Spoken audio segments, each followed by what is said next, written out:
आज इथे विमानतळ येत आहे, इथे अगोदर एक पोर्ट आहे.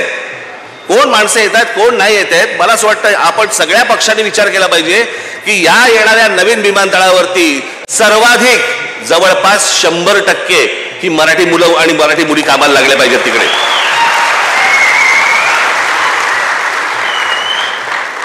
बाहेरून कोणीतरी उद्योगपती येणार, तुमच्याकडच्या जमिनी घेणार, तुमच्याकडचे धंदे घेणार आणि वाटेल तर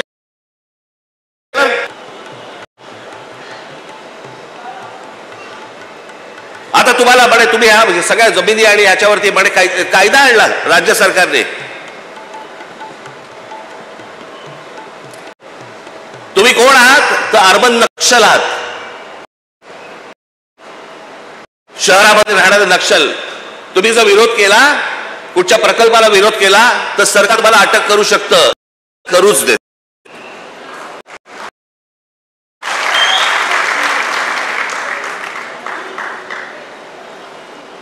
या महाराष्ट्रामध्ये मराठी माणसाच्या थडग्यावरती उद्योग नाही उभे राहणार.